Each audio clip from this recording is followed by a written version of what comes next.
இந்த காலை வேளையிலும் நம்முடைய தியானத்திற்கு ஆண்டவர் கொடுக்கிற வார்த்தை பிரசங்கியின் புஸ்தகம் 5வது அதிகாரம் 4, 5, 6 3 வசனங்கள். பிரசங்கியின் புஸ்தகம் 5வது அதிகாரம் 4, 5, 6. நீ தேவனுக்கு ஒரு பொருத்தனை பண்ணி கொண்டால் அதை செலுத்த தாமதியாதே. அவர் மூடரில் பிரியப்படுகிறது இல்லை. நீ நேர்ந்து கொண்டதை செய்.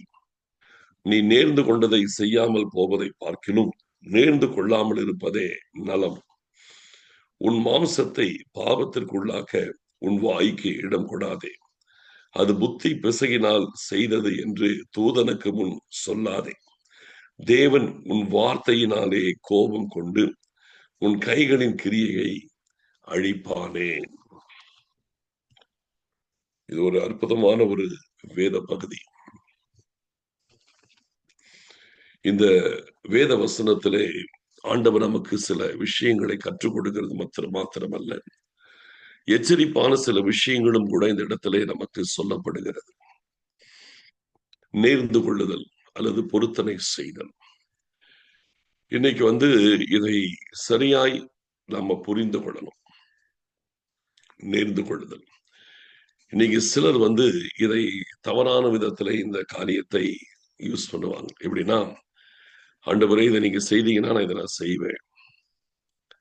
சிலர் சொல்லுவாங்கல்ல, ஏன்னா நீ சுகமாக்கினால் நான் சாட்சி சொல்லுவேன், நீர் எனக்கு ஒரு நல்ல வேலை கொடுத்தால் உமக்கு சாட்சி சொல்லுவேன், நீர் எனக்கு ஒரு குழந்தை கொடுத்தால் உமக்கு சாட்சி சொல்லுவேன். இப்படி ஒரு சாட்சி சொல்றத ஒரு பெரிய சாதனையை போல நினைச்சிட்டு அதுக்கென்று சில பொருத்தனை பண்ணுவார்கள். நீங்க இதை செஞ்சீங்கன்னா நான் உங்களுக்கு சாட்சி சொல்றேன். நான் சொல்றேன், இதை சாட்சி சொல்றது அது என்ன பெரிய காரியமா? அது ஒரு பெரிய விஷயமா? நம்ம சொல்ற சாட்சியினாலதான் கர்த்தர் பெரிய காரியம் அடைகிறாரா? இல்லை.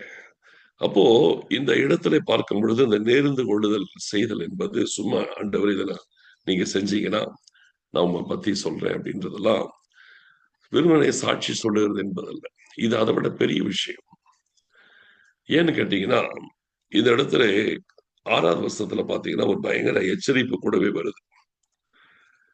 உன் மாம்சத்தை பாவத்திற்குள்ளாக்க உன் வாய்க்கு இடம் கூடாது. எது வாயில பொருத்தனை பண்றீங்களே அதுக்கு இடம் கூடாது என்றார். அது புத்தி பிசகினால் செய்தது என்று தூதனுக்கு முன் சொல்லாதே. என்னமோ நான் ஏதோ நடப்புல சொல்லிட்டேன், ஆண்டவரே ஏதோ ஞாபகம் இல்லாம சொல்லிட்டேன், ஏதோ தெரியாம சொல்லிட்டேன் அப்படின்னு சொல்லி நீ சொல்லக்கூடாது. தேவன் உன் வார்த்தைகளினாலே கோபம் கொண்டு, அப்படி சொன்ன அந்த வார்த்தையினாலே ஆண்டவரே கோபம் ஊற்றுங்கிறார். கோபம் கொண்டு உன் கைகளின் கிரியைகளை அழிப்பானே. அதனால உன்னுடைய கைகளின் கிரியைகள் எல்லாம் கர்த்தர் ஆசீர்வாத குறைச்சலாக்கிடுவாருங்கிறார். தப்பான வார்த்தை ஒருத்தர் பொருத்தனை பண்ணிட்டு நம்ம ஒண்ணும் பண்ணிட்டு அதை செலுத்தாமல் அந்த காரியத்தை நம்ம செய்யாம இருந்தா உன்னுடைய கைகளின் கிரியைகளின் ஆசீர்வாதங்களை கெட்டு போகின்ற. தேவன் வார்த்தையினாலே கோபம் கொண்டு உன்னுடைய கைகளின் கிரியைகளை அழிப்பானே. அப்ப ஆண்டவர் நம்முடைய கைகளின் பிரயாசத்தை ஆசீர்வதிக்காமல் அது மிகவும் பாதிப்புக்குள்ளாகும் என்ற ஒரு எச்சரிப்பு கூட வருது. இப்ப இந்த பொருத்தனை என்பது என்ன இல்லையா? நேர்ந்து கொள்ளுதல் அல்லது பொருத்தனை. அதான் இப்ப நான் முதல்ல சொன்ன சில தப்பான விதத்துல இது புறஜாதிகள் சொல்லுவாங்க. ஒரு காலத்துல பார்க்கும்போது படிக்கிற மாணவர்கள் பல வருஷங்களுக்கு முடிப்பு அது மாறிடுச்சுன்னு நினைக்கிறேன். நான் பரீட்சையில பாஸ் பண்ண மொட்டை அடிச்சுக்கிறேன் அப்படின்னு புறஜாதி மார்க்கத்துல நடக்கிற ஒரு பழக்கம். பரீட்சையில பாஸ் ஆயிட்ட மொட்டை அடிச்சுக்கிறேன் அப்படின்னு. இவர் மொட்டை அடிக்கிறதுனால யாருக்கு என்ன லாபம் இல்லையா? அப்போ எக்ஸாம் ரிசல்ட் பார்த்தா நிறைய மொட்டை இருக்கும். அதுல எல்லா மொட்டையும் பாஸ் ஆச்சான்னு பாத்தீங்கன்னா நிறைய மொட்டை ஃபெயில் ஆயிருக்கும். என்னன்னு கேட்டீங்கன்னா, நம்ம சொல்லிட்டோம், ஒருவேளை நம்ம செய்யாம போயிட்டோம், ஏதாவது ஆயிடுவோம் பயந்து போய் ஃபெயில் ஆயிட்டாலும் மொட்டை அடிச்சுட்டு இருப்பாங்க. அப்போ இதுல இருந்து பார்க்கும்போது இதெல்லாம் புறஜாதி மார்க்கத்தில் இருக்கிற சில விஷயங்கள். அப்போ இந்த இடத்துல தேவ சமூகத்துல இந்த பொருத்தனை பண்ணுதல் என்றால் என்ன? இது பொருத்தனை நம்ம சொல்றது மட்டும் இல்ல, அதுல நம்ம நிறைவேற்றுகிற விஷயங்கள் இருக்கிறது. இப்ப நான் இதற்கு ஒத்த வேறொரு வசனத்தை நான் உங்களுக்கு எனக்கு ரொம்ப தெரிஞ்ச பழக்கப்பட்ட ஒரு வசனத்தை காமிச்சிட்டு அதுக்கு பிறகு இதை குறித்து நான் கொஞ்சம் டீட்டெயிலா சொல்லணும்னு நினைக்கிறேன். 50வது சங்கீதம் 14, 15 வசனங்களை நான் வாசிக்கிறேன் பாருங்க. நீ தேவனுக்கு ஸ்தோத்திர பலியிட்டு உன்னதமானவருக்கு உன் பொருத்தனைகளை செலுத்தி. கவனிச்சீங்களா? நீ தேவனுக்கு ஸ்தோத்திர பலியிட்டு உன்னதமானவருக்கு உன் பொருத்தனைகளை செலுத்தி, ஆபத்து காலத்தில் என்னை நோக்கி கூப்பிடு, நான் உன்னை விடுவிப்பேன், நீ என்னை மகிமைப்படுத்துவாய். இது அப்படியே சக்சஸ்ஃபுல்லா இருக்கிற விஷயம். நீ தேவனுக்கு ஸ்தோத்திர பலியிட்டு உன்னதமானவருக்கு ஒரு பொருத்தனைகளை செலுத்தி. இந்த பிரசங்கி 5ஆம் அதிகாரத்துல செஞ்சுட்டு செய்யாம போறவங்களை பத்தி சொல்லி இருக்குது. அதனால என்ன பாதிப்பு சொல்லி இருக்கு. இந்த 50ஆம் சங்கீதம் 14, 15 வசனங்களை பாத்தீங்கன்னா பொருத்தனை பண்ணிட்டு நிறைவேற்றினவங்களை பத்தி இருக்கு. நீ தேவனுக்கு ஸ்தோத்திர பலியிட்டு உன்னதமானவருக்கு உன் பொருத்தனைகளை செலுத்திட்டீன்னா, ஆபத்து காலத்திலே நீ என்னை நோக்கி கூப்பிடு, நான் உன்னை விடுவிப்பேன். அப்போ ஆபத்து காலம் வரும்போது திடீர்னு ஆண்டவரே என்னை காப்பாற்றும் அப்படின்னா, ஆபத்து காலத்துல என்னை நோக்கி கூப்பிடு, நான் உன்னை விடுவிப்பேன், கண்டிப்பா நான் உன்னை விடுதலை செய்வேங்கிற. அதுக்கு பிறகு சொல்ற, நீ என்னை மகிமைப்படுத்துவாய், அதுக்கு நீ என்னை ஸ்தோத்திர பலியை நீ மறுபடியும் செலுத்துவேங்கிற. அப்ப இந்த பொருத்தனை என்பது என்ன அப்படின்னு கேட்டீங்கன்னா, இத நம்ம ஏதோ ஒரு காரியம் நடக்கிறதற்காக இதை செய்கிறதாகவே நிறைய பேர் நினைக்கிறாங்க. நான் முதல்ல சொன்ன மாதிரி, எனக்கு ஒரு வேலை கிடைச்சதுன்னா சாட்சி சொல்லுவேன், எனக்கு ஒரு குழந்தை பிறந்துச்சுன்னா சாட்சி சொல்லுவேன், எனக்கு இந்த பிரச்சனை மாறுச்சுன்னா, இந்த கடன் பிரச்சனை மாறுச்சுன்னா, ஆண்டவரே நான் உமக்கு காணிக்கை கொடுப்பேன். இப்படி ஏதோ ஒண்ணு கர்த்தர்கிட்ட பேரம் பேசுறது. இதெல்லாம் தவறான காரியங்கள். சரிங்களா? இதெல்லாம் தவறான விஷயம். இந்த பொருத்தனை, இதை நிறைவேற்றுதல் என்பது இப்படி கர்த்தர்கிட்ட பேரம் பேசுறது கிடையாது. ஒரு அக்ரிமெண்ட் பேசுறது கிடையாது. இது செஞ்சீங்கன்னா அதை நான் செய்வேன், இது செஞ்சீங்கன்னா நான் அதை பண்ணுவேன் அப்படின்னு சொல்லிட்டு செய்யறது புறஜாதி மார்க்கத்தினுடைய காரியமே தவிர, தேவ பிள்ளைகள் இந்த மாதிரி இருக்கக்கூடாது. அப்ப எப்படிதான் இருக்கிறது? இந்த பொருத்தனை நான் என்ன பண்ணணும்னு கேட்டீங்கன்னா, இந்த பொருத்தனைகள் எல்லாமே நான் எப்பவுமே சொல்றது போலதான் இப்போ சொல்றேன். இவைகள் எல்லாம் உலகத்தனமா இருக்கக்கூடாது. எப்படி நம்முடைய வாழ்க்கையிலே உலக ஆசீர்வாதங்களை நம்ம கேட்காமலே நமக்கு கர்த்தர் கொடுப்பார், உலக ஆசீர்வாதங்களை கேட்கவே கூடாதுன்னு நான் சொல்லி கொடுக்கிறோம். அதே போலதான் சொல்றேன், இந்த பொருத்தனைகளிலும் கூட உலகத்தனங்கள் இருக்கக்கூடாதுங்கிறேன்.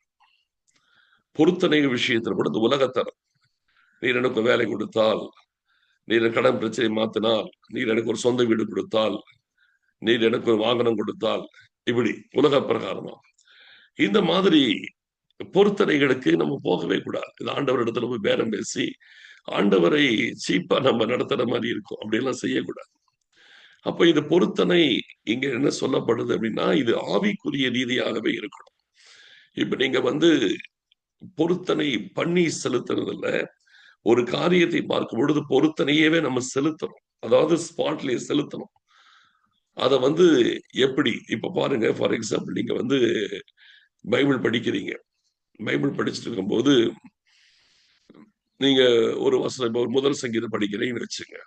துன்மார்க்கருடைய ஆலோசனையில் நடவாமலும், பாவிகளுடைய வழியில் இல்லாமலும், பரியாசக்கால் உட்காரும் இடத்தில் உட்காராமலும் இருந்து, அப்படி படிக்கும்போது அந்த வார்த்தைகளுக்கு முன்னால நீங்க ஒரு குற்றவாளின்னு உங்களுக்கு தெரியுது. நீங்க சரியில்லைன்னு தெரியுது, உங்களுக்கு தோணுது.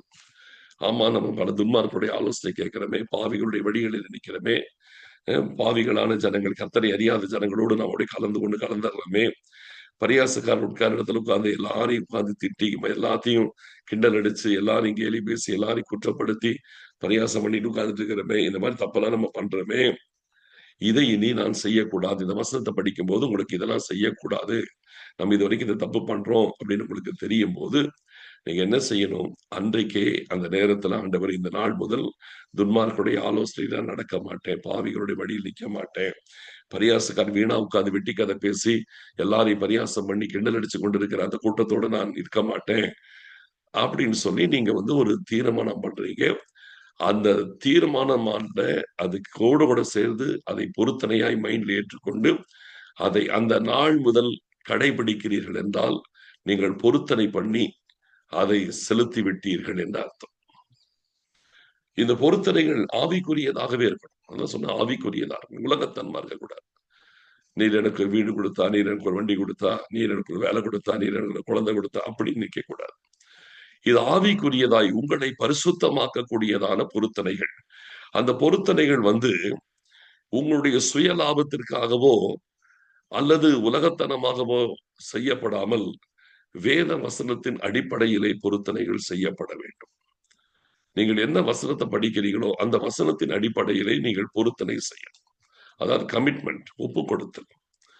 ஆவியிலே எளிமையுள்ளவர்கள் பாக்கியவான்கள். ஆண்டவரே, எனக்கு பல நேரத்துல பெருமை வந்துருதுப்பா, எனக்கு ஆவியில எனக்கு எளிமையா இருக்கணும், எந்த இடத்துல நான் ரொம்ப எளிமையான ஒரு சிந்தனையோடு நான் இருக்கணும், அப்படி எல்லாத்தையுமே பொருத்தனை. சாந்த குணமுள்ளவர் பாக்கியவான்கள். ஆண்டவரே, எனக்கு பல நேரத்துல கோபம் வந்துருது, இந்த நாள்ல இருந்து நான் கோவப்படாம இருக்க, எனக்கு கிருபை கொடுங்க, நான் கோவப்படாம இருக்க, என்னை ஒப்பு கொடுக்கிறேன் அப்படின்னு சொல்லிட்டு அந்த நாள்ல இருந்து அதை கடைபிடிக்கிறது. அப்ப இதெல்லாம் தெய்வீக சுபாவங்கள், ஆவிக்குரிய காரியங்கள், தேவ சாயலை அடைவதற்கான முயற்சிகள். அதுல நீங்கள் பொருத்தனை செய்கிறீர்கள், அந்த பொருத்தனைகளுக்கு உங்களை உட்படுத்துகிறீர்கள், அந்த வார்த்தையின் பொருத்தனையின்படி நீங்கள் வாழ்கிறீர்கள் என்றால் இதுதான் தேவனுக்கு ஏற்ற பொருத்தனைகள். இந்த பொருத்தனைகளை நீங்கள் செலுத்துகிறீர்கள். படிக்கும் போது, பைபிளை படிக்கும் பொழுது அதன் அடிப்படையிலே அந்த பொருத்தனைகளை நீங்கள் செலுத்துகிறீர்கள். அன்னையிலிருந்து ஃபாலோ பண்றீங்க இல்லையா? ஒரு பின்னால் ஒரு 10 நாளைக்கு பின்னால வரப்போகிற காரியம், ஒரு மாசத்துக்கு மேல வரப்போகிற காரியத்திற்காக செய்யறது கிடையாது. இதுல ஒரு டிஃபரன்ஸ் சொல்ற பாருங்க. நீர் எனக்கு ஒரு சொந்த வீடு கொடுத்தால் அப்படின்னு பண்ணா என்ன நாளைக்கா வரப்போகுது? அது ஒருவேளை ஒரு வருஷம் கழிச்சு வரும், 2 வருஷம் கழிச்சு வரும். அப்ப அது வரைக்கும் என்ன உங்களுடைய காரியம் என்ன இல்லையா? அப்போ அது நடக்கிறதுக்கு என்னைக்காவது ஒரு நாள் நடக்க போகுது. நடக்கலாம், கர்த்தர் கொடுப்பாரு, சொல்ல வரல. அப்ப என்னைக்காவது ஒரு நாள் வரப்போகிறத வச்சு நீங்க பொருத்தனை பண்ணிட்டு இருக்க கூடாது. என் கடன் பிரச்சனையை மாற்றினால் நீங்க ஏகப்பட்ட கடனை வாங்கி வச்சிருப்பீங்க, அது என்னைக்கு மாறுறது? ஒரே நாள்ல மாறுமா? கொஞ்சம் டிலே எடுக்கும், டைம் ஆகும். அப்ப அந்த நேரத்துல அது வரைக்கும் என்ன பண்ண போறோம்? அப்படி கிடையாது. நீங்கள் வசனத்தை வாசிக்கிறீர்கள் என்றால் அந்த ஸ்பாட்ல, இந்த வாசிக்கிற அந்த நேரத்திலே ஒரு பொருத்தனை பண்ணுகிறோம். அந்த வசனத்தின் அடிப்படையிலே நம்முடைய வாழ்க்கையை பொருத்தனை பண்ணுகிறோம், நம்முடைய வாழ்க்கையை அர்ப்பணிக்கிறோம். அந்த வசனத்தை வாசிக்க அந்த ஸ்பாட்ல இருந்து அதை நம்முடைய வாழ்க்கையில கடைபிடிக்க ஆரம்பிக்கிறோம். இதுதான் பொருத்தனை செய்வது. செய்வது மட்டுமல்ல, அதை செலுத்துவது. செய்து உடனே செலுத்திடணும். செலுத்திட்டு பொருத்தனை செய்துட்டு நம்ம அது நிறைவேற வரைக்கும் காத்திருக்கிறது அப்படி கிடையாது. ஒரு வசனத்தை படிக்கிறீர்கள், அதற்கு முன்பாய் உங்கள் குறைவை உணர்கிறீர்கள், அதை அந்த வசனத்தின்படி வாழ்வதற்கு உங்களை பொருத்தனை பண்ணுகிறீர்கள், அங்கேயே ஸ்பாட்லயே அதை செலுத்தி விடுகிறீர்கள். இதுதான் காரியம். இப்படிதான் நம்ம இந்த பொருத்தனைகள் என்பது இருக்கணும். நம்ம என்னைக்குமே ஆண்டவர் சொல்லுகிறதை நம்ம வசனமா நம்ம படிக்கிறோம், பைபிள்ல பிரசங்கமா கேட்கிறோம். இதெல்லாம் ஆண்டவருடைய சைடுல இருந்து நமக்கு வர்றது. சில விஷயங்களை நம்ம உணர்கிறோம், கர்த்தரால் உணர்த்தப்படுகிறோம். அப்படி உணர்த்தப்படும் பொழுது அந்த விஷயத்தை குறித்து நம்ம ஜெபமும் பண்ணுவோம். இப்போ ஒரு ஜெபத்தை குறித்து ஒரு செய்தி கேட்கிறீங்கன்னா அந்த நேரத்துல உங்கள் ஜெப குறைவை நீங்கள் உணர்வீர்கள். உணர்ந்துட்டு என்ன செய்வீங்க? ஆண்டவரே, இந்த நாள்ல இருந்து நான் டெய்லி ஒரு 1 hour ஜெபிக்கிறேன் அப்பா, ஜெபிப்பேன், கண்டிப்பா நான் ஜெபிப்பேன். அதிகாலையில கர்த்தரை தேடுங்கள் அப்படின்னு ஒரு பிரசங்கத்தை கேட்கறீங்க. ஆண்டவரே, இனிமே டெய்லி இந்த 5:30 பிரேயர் நான் ஜாயின் பண்ணி டெய்லி நான் துதிப்பேன் ஆண்டவரே.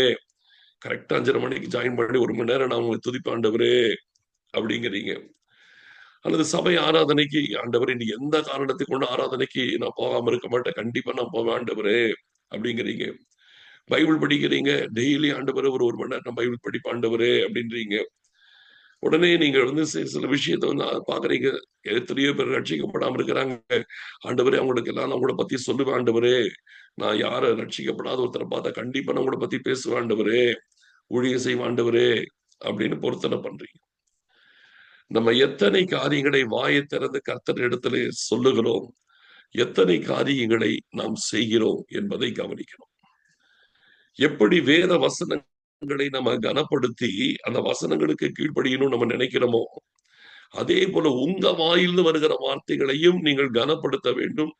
அதன்படி நடக்கிறீர்களா என்பதிலும் கவனமா இருக்கணும். புரியுதா?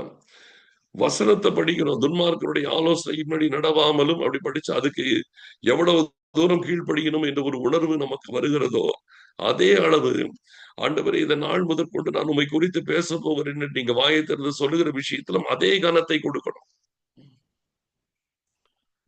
என் ஆண்டவர் நம்முடைய வாயின் வார்த்தைகளை கவனிக்கிறார்.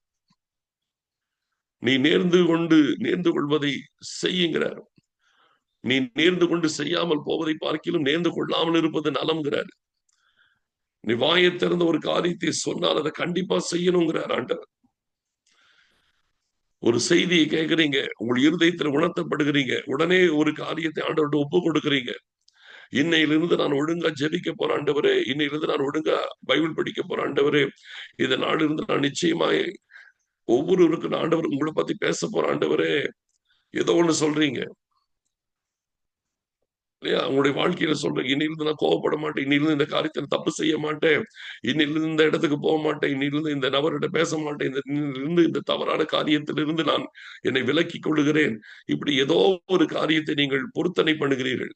எத்தனை பொருத்தனைகளை நம்ம பண்றோம், வாயை திறந்து சொல்றோம், எத்தனை காரியத்தை நம்ம கடைபிடிக்கிறோம், அதான் முக்கியம். வசனத்திற்கு கொடுக்கிற அதே கனத்தை உங்கள் வாயிலிருந்து வருகிற வார்த்தைகளுக்கும் கொடுக்க வேண்டும்.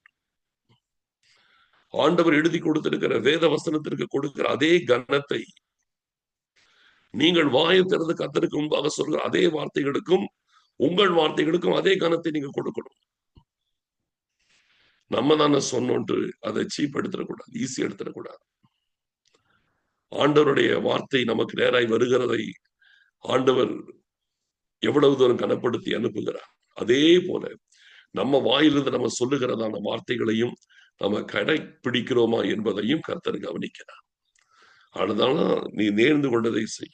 நீ நேர்ந்து கொண்டதை செய்யாமல் போவதை பார்க்கிலும் நேர்ந்து கொள்ளாமல் இருப்பதே நலம் என்று அதனாலதான் சொல்லு.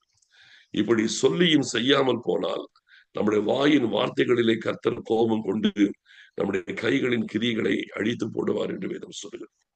அதனால நம்முடைய வாழ்க்கையில் ஆசீர்வாத குறைச்சல் வரும், பிரயாசத்திற்குரிய பலன் கெட்டு போகும், இது ஒரு பாதிப்பு வரும். அதனால இன்னைக்கு நான் ஒண்ணு சொல்றேன், நீங்கள் கர்த்தருடைய வார்த்தைகளை கேட்கிறதுல எவ்வளவு கவனமா இதை பார்த்து நம்ம கீழ்ப்படி நினைக்கிறோமோ அதே போல நம்ம வாயிலிருந்து சொன்ன வார்த்தைகளுக்கும் நமக்கு கீழ்ப்படியணும் என்பதை குறித்து கேர்ஃபுல்லா இருக்கணும். சும்மா சொல்லிட்டு சும்மா சொன்னேன்ட்டு போயிட முடியாது. மனுஷன்ட்டு சொல்ற மாதிரி சும்மாதான் பிரதர் சொன்னேன், சும்மா சொன்னேன், இப்படி ஆண்டவர்கிட்ட பேச முடியாது. சும்மாதான் ஆண்டவரே சொன்னேன், டெய்லி பைபிள் படிப்பேன், சும்மாதான் ஆண்டவரே சொன்னேன், டெய்லி ஜெபம் பண்ணுவேன், சும்மாதான் ஆண்டவரே சொன்னேன், டெய்லி உமை குறித்து யாருக்காவது பேசுவேன்னு சொல்லி சும்மாதான் ஆண்டவரே சொன்னேன், இப்படி எல்லாம் சொல்ல முடியாது. உங்கள் வாயின் வார்த்தைகளையும் கர்த்தர் கனப்படுத்துகிறார். அவர் வாயின் வார்த்தைகளை நம்ம கனப்படுத்தணும்னு சொல்றது போலவே நம்ம வாயிலிருந்து வருகிற வார்த்தைகளையும் கர்த்தர் கவனிக்கிறார். அப்படி நடக்கிறோமா இல்லையா என்பதை பார்க்கிறார். நீங்க வாயை திறந்து சொன்ன அத்தனை வார்த்தைகளையும் நீங்கள் கடைபிடிக்க நீங்கள் கடனாளிகளாக இருக்கிறீர்கள். கண்டிப்பா செய்யணும், தவறக்கூடாது. ஆண்டவர் இல்லாட்ட அதன் மேல் கோபம் கொள்வார் என்று வேதம் சொல்லுகிறார். நம்ம இஷ்டம் போன ஆண்டவர்கிட்ட சும்மா சொன்ன ஆண்டவர் தான் சொல்லிட்டு போயிட முடியாது. உங்க வாயில எதெல்லாம் வாயை திறந்த ஆண்டவர்கிட்ட சொன்னீங்களோ அதெல்லாம் நினைச்சு நினைச்சு நினைச்சு அதை செய்கிறதுல கவனமா இருங்க. அதனால உங்கள் கைகளின் பிரயாசங்கள் ஆசீர்வதிக்கப்படும். கர்த்தர் நிச்சயமாய் நடத்துவார். ஜெபிக்கலாம். ஸ்தோத்திரம் ஆண்டவரே, எங்கள் அருமையான பரிசுத்தம் உள்ள பிதாவே, மக்கள் நாங்கள் நன்றி செலுத்துகிறோம் அப்பா. ஆண்டவரே, நீ தேவனுக்கு பொருந்தனை பண்ணி அதை செலுத்தாமல் போகாதே. மூடரில் அவர் பிரியப்படுகிறது இல்லை என்று சொல்லப்பட்டிருக்கிறதே. பொருத்தனை செய்தும் அதை செய்யாமல் போகிறவர்கள் மூடர்கள் என்று சொல்லப்பட்டிருக்கிறது. நீ தேவனுக்கு பொருந்தனை செய்து நிறைவேற்றாமல் போவதை பார்க்கிலும் நீ பொருத்தனை செய்யாமல் இருப்பதே நலம் என்று சொல்லப்பட்டிருக்கிறதே. தேவன் வானத்தில் இருக்கிறார், நீ பூமியில் இருக்கிறாய். உன் வார்த்தைகளை கவனமாய் பேச வேண்டும் என்று 5ஆம் அதிகாரத்தில் ஆரம்பத்தில் பார்க்கிறோமே. தேவரீர், எங்கள் வாயின் வார்த்தைகளை கர்த்தர் நீங்க கவனிக்கிறீங்க ஆண்டவரே. அதனை நாங்கள் நிறைவேற்றாமல் போகும் பொழுது உம்முடைய இருதயத்தை அதன் நிமித்தம் கோபம் கொள்ளுகிறீங்க. கைகளின் பிரயாசங்கள் எங்களுக்கு ஆசீர்வாத குறைச்சலாகிறது என்பதை ஆண்டவரை நாங்கள் அறிகிறோம். இந்த நாளிலிருந்து எங்கள் வாயை திறந்து இதுவரைக்கும் நாங்கள் என்னெல்லாம் உங்களுக்கு முன்னால பேசி இருக்கிறோமோ அத்தனை காரியங்களையும் செய்வதற்கு எங்களை ஒப்பு கொடுக்கிறோம் அப்பா. நான் சும்மா சொன்னேன்னு சொல்லிட்டு போக முடியாது. எங்கள் வாயை திறந்தவங்களுக்கு முன்னால் நம்முடைய சமூகத்தில் நாங்கள் எதை சொன்னோமோ அதையெல்லாம் நிறைவேற்றுகிற கிருபை ஒவ்வொருவருக்கும் இருக்கட்டும். கர்த்தர் எங்கள் வாயின் வார்த்தைகளை கவனிக்கிறீங்க, அதை நிறைவேற்றுகிறோமா என்பதை உற்று கவனிக்கிறீங்க. அப்பா, இந்த விஷயத்துல ஒருவரும் குற்றவாளிகளாய் காணப்படாதபடி கர்த்தர் நடத்துவதற்காக சோத்தரிக்கிறோம். அப்பா, எங்களை தாழ்த்தி அர்ப்பணிக்கிறோம். மகிமைப்படுங்க. சோத்திரம், சோத்திரம், சோத்திரம், சோத்திரம், சோத்திரம். துதிகன மகிமை யாவும் நாங்கள் உமக்கு செலுத்துகிறோம். இயேசு கிறிஸ்துவின் மூலம் ஜெபிக்கிறோம் நல்ல பிதாவே, ஆமேன். என் ஆத்துமாவே கர்த்தரை சோத்தரி, என் முழு உள்ளமே அவருடைய பரிசுத்த நாமத்தை சோத்தரி. என் ஆத்துமாவே கர்த்தரை சோத்தரி, அவர் செய்த சகல உபகாரங்களை மறவாதே. ஆமேன்.